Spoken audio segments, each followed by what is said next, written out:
హల్లెలూయా. దేవునికి మహిమ కలుగును గాక. మొదటి సమూయేలు 2వ అధ్యాయము. మనము విజ్ఞాపన ప్రార్థనకి కావాల్సిన ప్రతి సహాయత అంశాలని దేవుడు మనకు డిక్లేర్ చేసి మనం చేయాల్సిన ప్రార్థనకి దేవుడు గొప్ప కృపని చూపిస్తూ దేవుడికి మహిమ కలుగును గాక. మొదటి సమూయేలు 2వ అధ్యాయము 1వ వచనం చూద్దాం.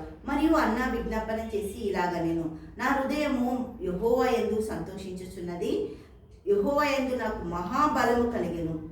నీ వలని రక్షణను బట్టి సంతోషించుచున్నాను. నా విరోధుల మీద నేను అతిశయపడుదును. యెహోవా వంటి పరిశుద్ధ దేవుడు ఒక్కడును లేడు, నీవు తప్ప మరి ఏ దేవుడును లేడు. మన దేవుని వంటి ఆశ్రయదుర్గం ఏదియూ లేదు అని డిక్లేర్ చేసేసిందాము. ఎందుకు? 10 సంవత్సరాలు పెళ్ళిన కంటూ తనకు ఇబ్బందికరంగా తయారైన ప్రతి పరిస్థితి, ఆ సమస్యల నుంచి హన్నా బయటికి రావడానికి దేవుని ఆశ్రయించింది. ఎప్పుడైతే నువ్వు దేవుని ఆశ్రయిస్తావో, ఎప్పుడైతే దేవుని సన్నిధిలోకి వస్తావో, దేవుని కార్యాలు నీ జీవితాల్లో మొదలవుతావో, ఇంకా ఏ ఒక్కటి కూడా అడ్డు ఆటంకం ఉండదు. దేవుడికి మహిమ కలుగును గాక.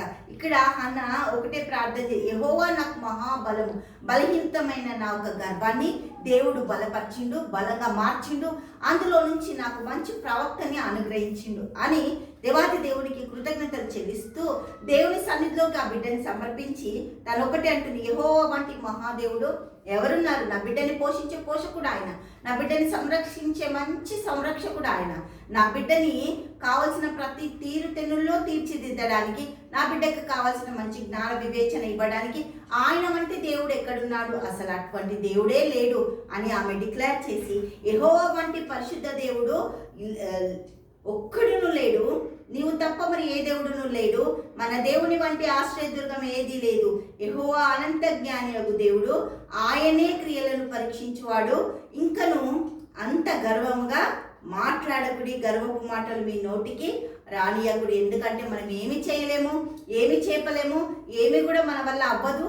నేనైతే జీరోకి వెళ్ళిపోయినా నా దేవుడే నన్ను తల్లిగా చేసిండని చెప్పి అన్న విజ్ఞాపనలో ఇక్కడ అన్ని బయటికి తీసుకొస్తుంది. ఆమె ఏమంటుంది తెలుసా? 6వ వచనం చూస్తే, హల్లెలూయా, జనులను సజీవులుగాను మృతులుగాను చేయువాడు యెహోవాయే, వేరే ఎవ్వరు లేరంట. సజీవులుగా చేయవాడు ఆయనే, వాళ్ళని మృతి చెందించేవాడు ఆయనే. ఆమె ఏమంటుంది? 5వ వచనం, తృప్తిగా భుజించిన వారు అన్నం కావాలని కూలికి పోదురు, ఆకలి కొనిన వారు ఆకలి తీరా తిందురు. గొడ్రాలు 7 పిల్లలని కనును, అనేకమైన పిల్లలు కనినని కుషించిపోవును. కానీ గొడ్రాలకి ఎంతమంది పుడతారట? 7. అన్ని ప్రవచనాలు రిలీజ్ చేస్తుంది. దేవుడికి మహిమ కలుగును గాక. తండ్రి యేసయ్యానికి వందన స్తోత్రాలు. గొప్పది, అద్భుత, ఆశ్చర్యకరాలు చేస్తుంది. తండ్రి బిడ్డలను దీవించి ఆశీర్వదించి ప్రతి సమస్యల నుంచి గొప్ప దేవుడు నీవని ప్రభు ఆ బిడ్డల జీవితాలను బయలుపరుచుకొని సమకూర్చి నడిపించినందుకు కృతజ్ఞతలు చెల్లిస్తూ యేసుక్రీస్తు నామంలో ప్రార్థిస్తున్నాము తండ్రి. ఆమేన్, ఆమేన్, ఆమేన్.